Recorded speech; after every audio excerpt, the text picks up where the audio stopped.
우리는 살면서 언제 상처를 받는 것 같습니까? 두 가지 경우인 것 같습니다. 하나는 이해되지 않을 때입니다. 이해되지 않을 때. 특히 어릴 때 부모님의 행동이 이해되지 않을 때. 타당한 이유로 내가 혼나면 문제가 안 됩니다. 그런데 도대체 왜 나한테 어떻게 이럴 수가 있어? 이런 의문과 억울함이 생기면 상처가 됩니다. 또 어느 때 상처를 받습니까? 마음으로부터 사람을 떠나보내지 못할 때입니다. 미워하거나 사랑하는 사람을 떠나보내지 못할 때 평생 아픔이 됩니다. 예를 들어 미워하던 아버지가 돌아가셨는데도 용서하지 못해 마음으로부터 떠나보내지 못해 힘들어하는 분들이 있습니다. 또는 결혼을 했는데 부모님을 너무 사랑해서 마음으로부터 떠나보내지 못해 힘들어하는 분들도 있습니다. 이처럼 밉던 곱던 사람을 마음으로부터 떠나보내지 못할 때 상처가 된다. 지난주엔 이삭의 삶의 자리를 보았습니다. 오늘은 이삭의 마음의 자리를 보려고 합니다. 이삭의 마음을 제가 묵상하면서 깨달은 것을 나누고자 하는 것이죠. 이삭은 부모님과 청소년 시절까지 행복하게 살았습니다. 그런데 아브라함과 사라의 자녀 사랑이 지나쳤습니다. 이삭은 하나님이 주신 선물이거든요. 이삭이라는 선물에 푹 빠져서 선물 주신 하나님을 잊고 사는 거예요. 이 모습을 보고 하나님은 아브라함을 시험합니다. 왜냐하면 하나님은 그 아브라함 한 명을 선택해서 구원의 역사를 쓰시려고 하기 때문에 아브라함의 믿음은 너무나 중요했던 거예요. 그래서 22장 2절 말씀을 보니 여호와께서 이르시되 내 아들 내 사랑하는 독자 이삭을 데리고 모리아 땅으로 가서 내가 내게 일러준 한 산 거기서 그를 번제로 드리라. 이런 미션, 시험을 하신 거예요. 자, 하나님께서 이삭을 설명하는데 뉘앙스가 좀 그렇습니다. 이삭 하나님이 주신 선물인데 내 사랑하는 이삭 이게 아니고 네 외아들, 너의 그 사랑하는 외아들. 이 표현은 뭐냐면 아브라함의 마음 중심에 하나님이 없고 아들 이삭이 있다는 걸 말하는 거예요. 그래서 하나님은 아브라함에게 아들 이삭을 번제물로 바치라는 시험을 하신 겁니다. 다행히도 아브라함은 완벽한 순종으로 시험에 통과합니다. 그러나 안타깝게도 이 사건은 아브라함 가정에 큰 변화를 가져와요. 아브라함과 사라가 이 일로 별거를 시작한 것입니다. 그래서 아브라함은 부엘세바라는 곳으로 갔고 사라와 이삭은 헤브론으로 갔습니다. 사라가 이삭을 데리고 간 거죠. 자, 이삭을 번제로 드리는 사건은 가족 모두에게 상처가 되었던 거예요. 자, 여러분, 근데 이 중에 누가 가장 많은 상처를 받았을까요? 아브라함, 사라, 이삭.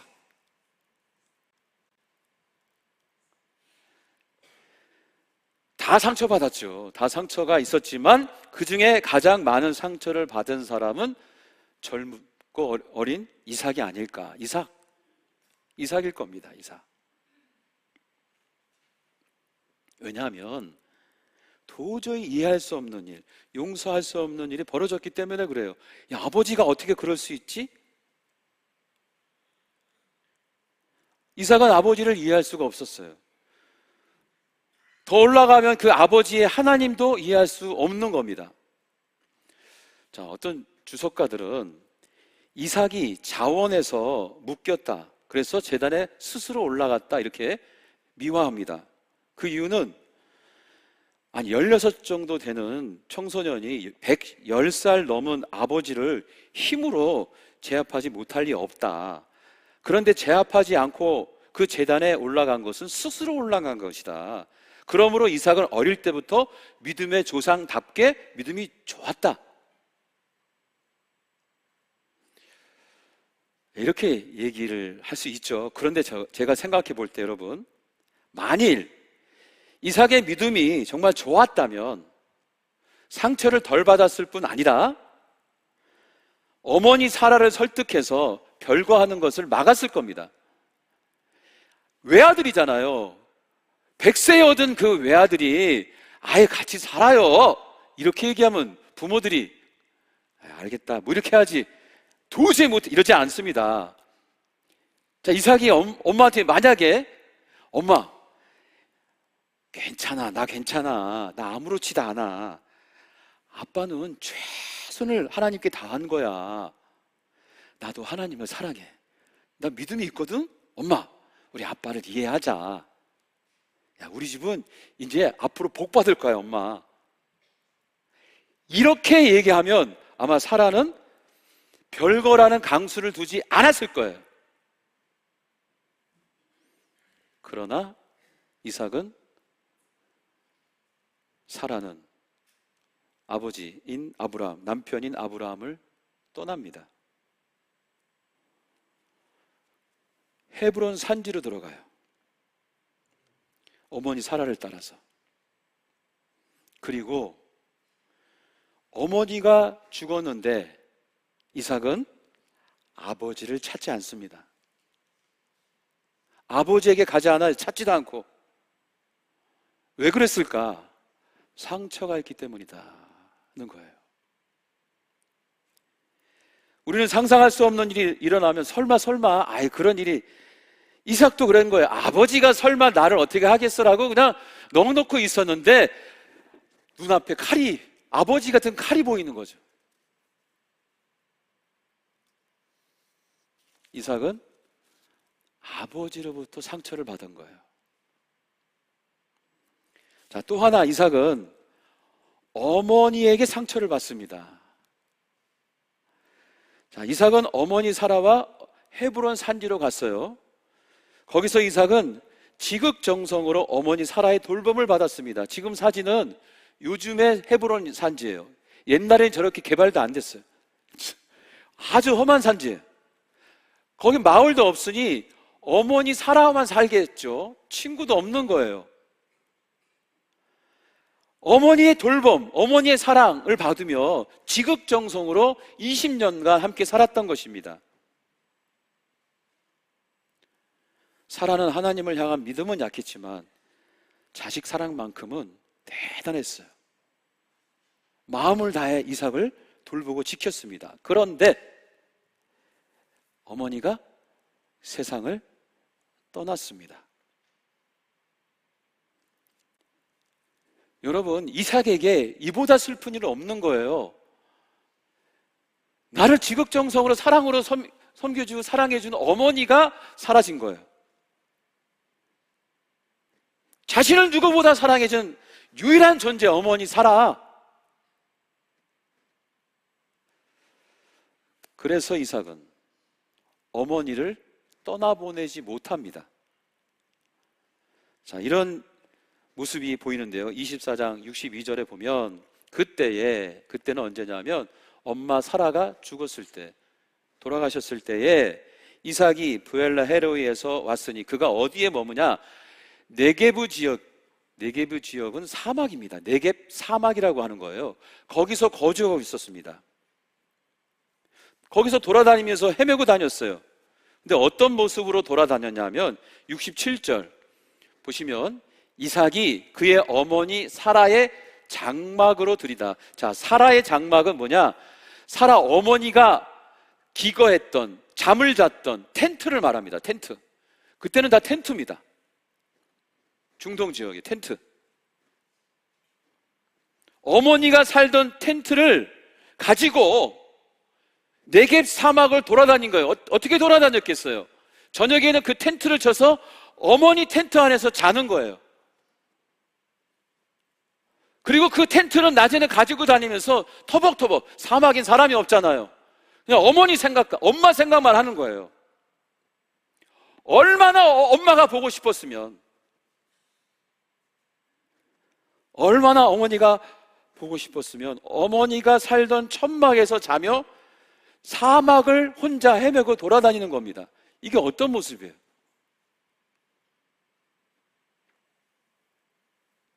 이삭에게 사라의 장막, 그 텐트는 그냥 어머니 품속인 거예요. 어머니를 잊을 수가 없기 때문에 그 텐트를 가지고 다니면서 그 안에 거하고 그 안에 머물면서 어머니를 느끼며 흐느끼고 울고 또 울고 세상과 단절하면서. 여러분, 부모가 이런 모습을 원합니까? 너무 가슴 아픈 모습이죠. 어머니가 너무 보고 싶어서 떠나보내지 못하는 이삭, 이런 상처 가운데 있던 이삭, 이 모습을 상상하면 참 마음이 아립니다. 불쌍해 보이고 안타깝고. 믿음의 조상인데 이삭이 이렇게 안타깝게 보여요. 자, 여기까지 성경을 통해서 이삭의 마음을 들여다봤습니다. 우리가 믿음의 조상으로 고백하는 이삭은 젊었을 때 두 가지 상처로 가득했던 거예요. 하나는 아버지를 이해 못하는 상처, 또 하나는 어머니를 떠나보내지 못하는 슬픔, 그 마음으로 가득 차 있었어요. 너무 불쌍하지 않습니까? 자, 어떻게 해야 될까요, 여러분? 뭔가 좀 도와주고 싶은데 자, 이때에 하나님께서 이삭을 믿음의 조상으로 세우기 위한 직접 개입을 하십니다. 치료하십니다. 치유의 사건을 일으키셔요. 누가? 하나님께서. 자, 어떻게 일으키시냐? 어떻게 치유를 하시냐? 우선 먼저 어머니 사라를 떠나보내지 못하는 마음을 치유하십니다. 자, 그 치유의 방법은 아름다운 여인 리브가를 통해서 하십니다. 하나님은 아브라함의 늙은 종을 통해 이삭의 치유를 준비하셨어요. 어떻게 준비하셨냐? 아브라함의 늙은 종이 리브가를 데리고 올 수 있도록. 그래서 사막에서 헤매고 있는 이삭에게 그 현숙한 여인 리브가를 소개시켜줘요. 늙은 종이. 그런데요, 이삭이 그 리브가를 보고 첫눈에 반합니다. 완전히 뿅 가요. 어머니 사라처럼 현숙하고 아름다운 모습에 막 정신을 못 차리는 거예요, 이삭이. 그렇게 이삭이 리브가를 받아들이고 어머니를 떠나보내요. 자, 봅시다. 24장 67절인데요. 새 번역으로 보겠습니다. 이삭이 리브가를 인도하여 어디로 가냐 하면 그의 어머니 사라의 장막, 그 텐트로 들어갔어요. 둘이서. 그리고 둘이 같이 자는 거예요. 그녀를 맞이해서 아내로 삼고 사랑하게 되었어요. 그랬더니 어떻게 돼요? 이삭이 그의 어머니를 장례한 후에 뭘 얻었어요?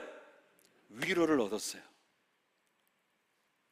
그리고 나서 어머니의 텐트를 버립니다. 여러분, 이거 누가 하셨어요? 아브라함이 했어요? 사라가 했어요? 누구 그 주변에 있는 지인들이 했나요? 아니요, 하나님이 하셨습니다. 할렐루야. 이삭은 리브가를 사랑하면서 빌어서 어머니를 떠나보낸 거예요. 사랑의 마음이 가득 차니까 슬픈 마음이 치료된 거예요. 그리고 나서 이삭은 어머니의 텐트, 그 장막을 버립니다. 마음으로 떠나보낸 거죠. 치유받은 거예요. 자, 그 다음 하나님께서 이삭의 또 다른 상처, 아버지에게 받은 상처를 치유하십니다. 어떻게 하셨나? 지난주에 보았듯이 하나님은 이삭을 그랄로 보내요. 그곳에서 아버지 아브라함이 겪은 두 가지 고난을 똑같이 경험토록 합니다. 그랄에서 아버지 아브라함은 무슨 일을 당했냐? 폭력으로 아내를 빼앗기고, 아내를 빼앗기고 폭력으로 우물 판 거를 다 뺏깁니다. 이삭도 똑같이 당해요. 근데 이삭은 이게 더 충격이 큰 거예요. 왜냐하면 여러분, 아브라함은 아내를 2번이나 누이를 속여가지고 넘겼잖아요. 근데 이삭은 이 리브가를 통해서 치유받고 리브가를 너무너무 사랑하게 된 거예요. 그때 리브가를 빼앗겼습니다.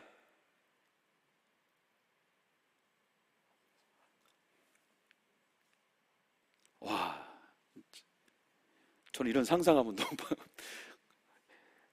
또 우물도 얼마나 파기 힘듭니까? 그걸 3번이나 팠는데 다 뺏겨요. 사랑하는 리브가를 뺏기고 애씀과 수고의 대가를 다 뺏긴 이삭, 막 감정에서 막 요동쳤을 거예요. 막 억울하고 화가 나고 속상하고. 근데 더 큰 문제는 뭐냐? 무력감이에요. 무력감. 이삭은 아무것도 할 수 없었어요. 힘이 없어요. 그리고 이삭은 내성적이거든. 근데 이 일을 당하고 나니까 그 아픔과 고통을 그대로 내면에 자기 옆면으로 쫙 받아들이니까 더 힘든 거예요. 자괴감이 들고 무력감에 좌절하는 거예요. 그렇게 마음의 밑바닥까지 가는 고통 속에 있을 때, 그때 비로소 하나님께서 역사하시는 거죠. 아버지 아브라함을 생각나게 한 겁니다. 아버지도 어려울 때가 있었는데 그때마다 하나님만 붙잡고 하나님만 의지하고 하나님께만 나아가는 아버지의 모습이 기억났거든. 광야의 고난, 아내를 빼앗기고 우물을 빼앗기고 그런 고난이 있었을 때 아버지는 하나님만 붙잡았거든. 아브라함 아버지는 그렇구나, 힘들고 어려울 때 하나님을 붙잡을 수밖에 없구나, 하나님밖에 없구나, 그래서 아버지가 그렇게 하나님 말씀에 순종했구나, 나를 바치려고 했던 그것이 아버지의 마음이 아니라 하나님의 시험이었구나, 이해가 되는 거예요. 이해가. 그러니 어떻게 됩니까? 이해가 되니 치유가 되고, 치유가 되니 용서가 되고, 용서가 되니 아버지를 사랑하게 되고, 아버지를 사랑하니 아버지가 믿는 하나님이 좋아지기 시작하는 거예요.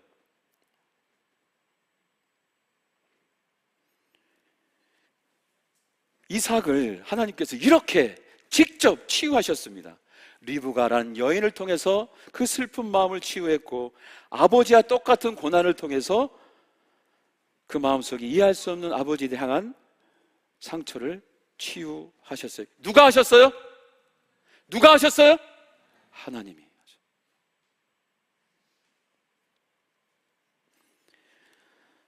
자, 이삭이 이렇게 치유받고요, 놀라운 행동을 합니다. 드디어 아버지 아브라함한테 용기를 내서, 아버지가 어디에 있었냐? 부엘세바에 있었습니다. 자, 26장 23절. 자, 이런 놀라운 사건을 다 경험하면서 어떻게 했어요? 이삭은 다 같이 읽어봐요. 시작. 이삭은 거기에서 부엘세바로 갔다. 아버지를 만나러 갔어요. 아버지와 만나서 허깅하면서 얼마나 펑펑 울었을까.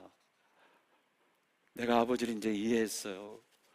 그러냐, 네가 나를 이제 알아주는구나, 고맙다 아버지.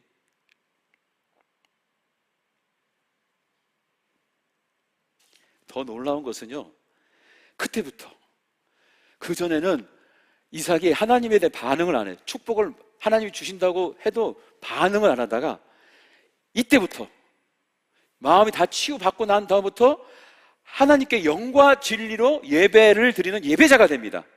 아버지를 이해하고 용서하면서 진정한 예배자가 되는 거예요.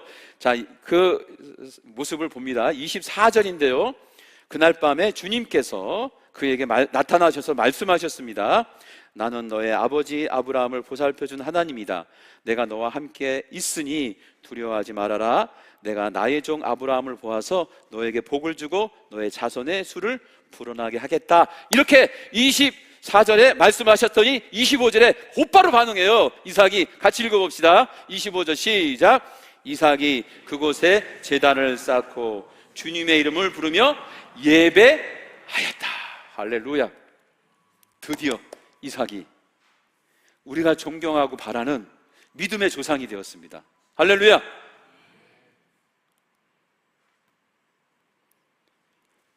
여러분, 이 모든 프로세스, 이 모든 과정을 누가 하셨다고요? 하나님이 하셨어요.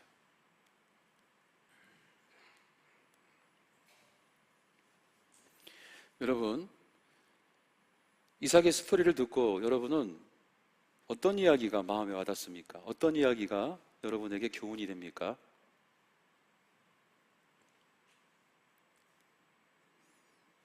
여러 지점이 있겠죠. 근데 저는 이 깨달음이 왔습니다. 그걸 또 오늘 나누겠습니다. 이 세상에는요, 완벽한 부모가 없다는 것입니다. 이 세상엔 완벽한 부모가 없다. 최선을 다해서 자녀를 위해 애쓰지만 아이들은 상처받아요. 사라가 그랬잖아요. 사라가 이삭을 왜 애썼어요? 정말 이렇게까지 애쓴 엄마가 없을 정도로 이삭을 향해서 아버지와도 별거하면서 헤브론 산지에 들어가서 그 아이를 보호했어요. 근데 그게 상처가 되는 거예요. 이삭 아들한테.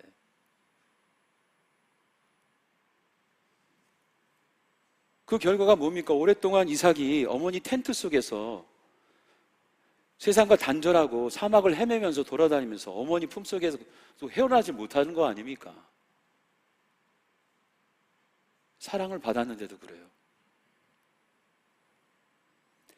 아버지 아브라함도 마찬가지예요, 여러분. 아버지 아브라함이 뭘 그렇게 잘못했습니까?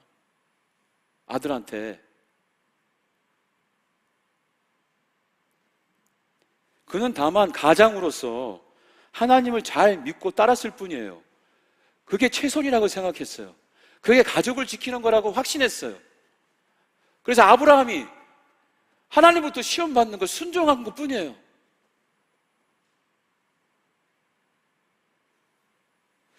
선한 일입니다.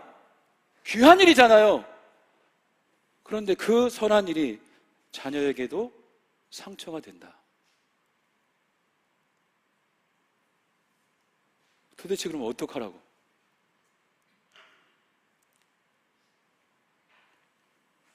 우리도 똑같습니다. 우리의 부모님들은 그들의 방식대로 우리에게 최선을 다하셨어요. 근데 저희 부모님에게 죄송하지만 저는 상처가 있어요. 부모님으로부터 받은 상처. 그 상처를 치유하고자, 목회자가 되기 위해서 치유하고자 많은 시간을 할애했고, 하나님이 성령 충만함으로 저를 치유하셨어요. 그때까지는 그 상처가 있었어요. 우리 부모님은 최선을 다한 거죠. 저를 키우기 위해서. 그런데 보면 상처받았지만 하나님이 나를 치유하셨어요. 여러분 돌아보세요. 여러분 부모님이 여러분을 치유했어요? 여러분 지인이 치유했어요? 아니요. 하나님이 여러분을 은혜로 충만함으로 여러분을 치유하셨습니다. 할렐루야. 그걸 아셔야 돼요. 하나님이 하셨다니까요.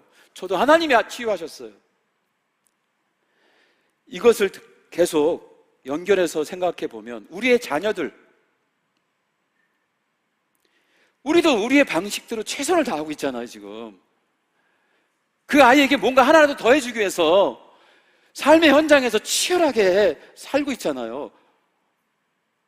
이게 최선이잖아요, 우리가. 그런데 아이들은 상처를 받습니다.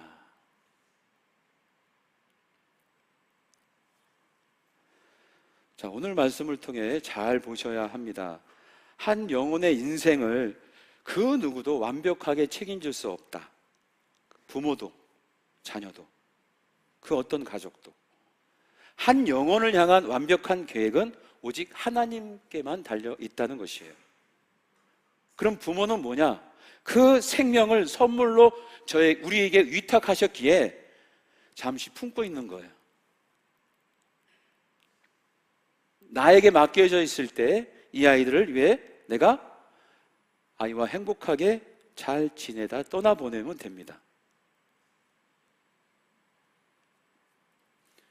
모든 영혼의 인생은 하나님이 계획하시고 하나님이 이끄시는 거예요. 하나님이 이 땅에 보내주신 목적이 있는 거고, 그 목적에 따라 아이들이 자라서, 저도 마찬가지고 자라서 이렇게 하나님의 존재에 영광된 일에 순종하여 나갈 때 형성되는 거예요. 하나님에 의해서. 그분이 치유하시고, 그분이 부르시고, 그분이 세워주셔서.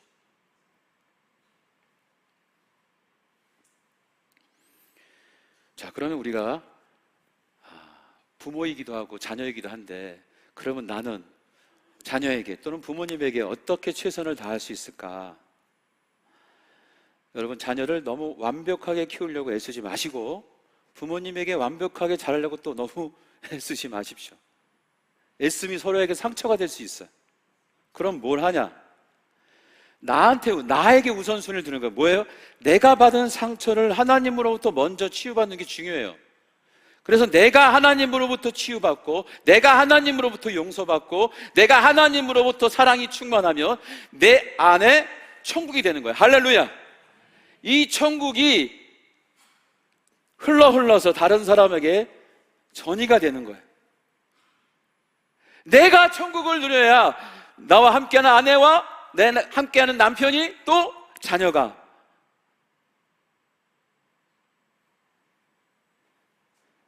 그래서 신앙의 우선순위는 다른 사람 평가하고 판단하는 데 있지 않아요. 나야, 나. 내가 주님께 치유받아야 돼요. 내가 주님으로부터 용서받아야 돼요. 내가 주님의 사랑으로 충만해 있어야 돼요. 여러분, 천국은 여기서부터 시작됩니다. 천국은 예수를 믿는 이 순간부터 시작되는 거예요. 할렐루야! 어디서? 내 마음으로부터. 그래서 죽어 영생 축복으로 완성이 되는 거예요. 누릴 수 있습니다, 천국. 내가 치유받고, 내가 용서받고, 하나님 사랑으로 내가 충만하면 그 천국이 우리 모두를 살립니다. 자, 한번 저를 따라서 해봅시다. 하나님으로부터 치유받고, 하나님으로부터 용서받고, 하나님으로부터 사랑받으면 천국이 임한다! 천국이 임한다! 할렐루야! 우리 함께 일어서서 찬양하며 기도합시다.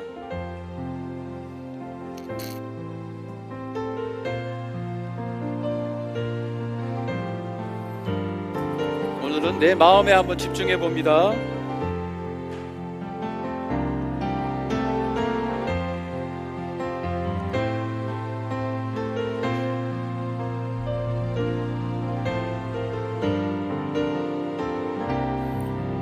마음이 상한 자를 고치시는 분 하나님. 마음이 상한 자를 고치시는 주님, 하늘의 아버지 날 주관하소서. 주의 길로 인도하사 자유케 하소서. 새 일을 행하사 다시 한번 마음이 상한 자를, 마음이 상한 자를 고치시는 주님, 하늘의 아버지 날 주관하소서. 주의 길로 인도하사 자유케 하소서. 새 일을 행하사 은케 하소. 의에 줄이고 의에 줄이고 목이 마르니 성령의 기름 부소서. 의에 줄이고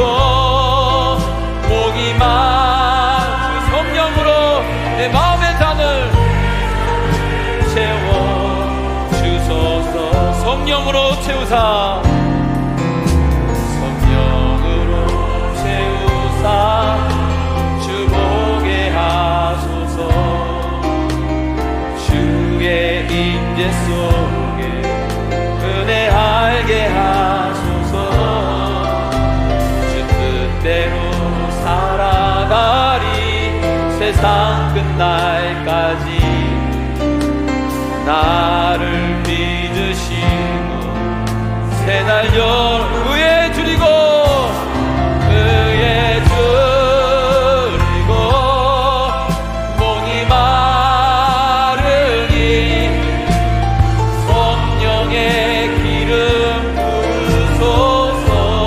주님 내 마음에 충만히 의에 줄이고 목이 마르니 내 잔을 내 마음을 충만히 채워주소서. 의에 줄이고 의에 줄이고 목이 마르니 성령의 기름 주님 부어주시옵소서. 의에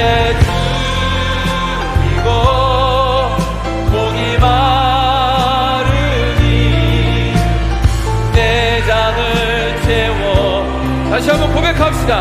의에 줄이고 목이 마르니 의에 줄이고 목이 성령의 기름 부어주소서. 주님 성령 충만함으로 의에 줄이고 목이 마르니 내 잔을 채워주소. 내 잔을 채워주소서. 내 잔을 채워주소. 다시 한번 간절하게 내 잔을 채워주소서. 내 잔을 채워주소서. 아멘 아멘. 기도합시다.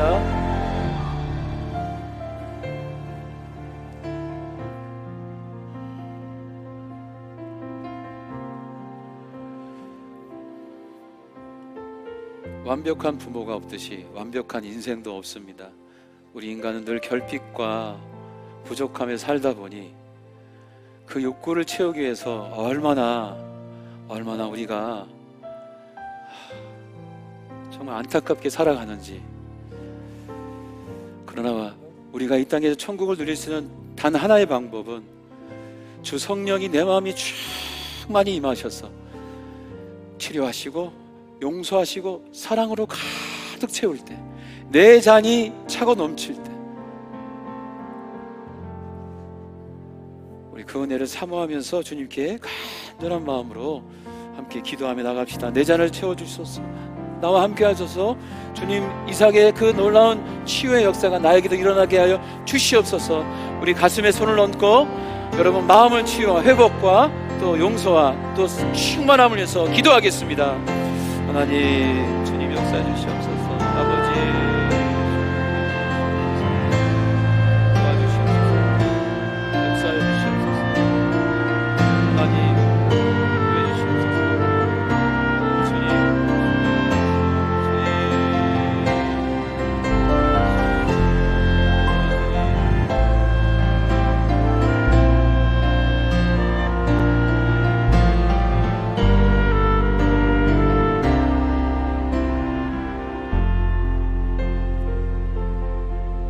나사렛 예수 그리스도 이름으로 명하노니 내 마음을 어둡게 하는 어둠의 권세는 물러갈지어다. 오직 성령께서만 임재하셔서 우리의 마음과 영을 가득 채워주시고 그 사랑의 충만함으로 천국 누리는 주인공들이 다 되게 하여 주시옵소서.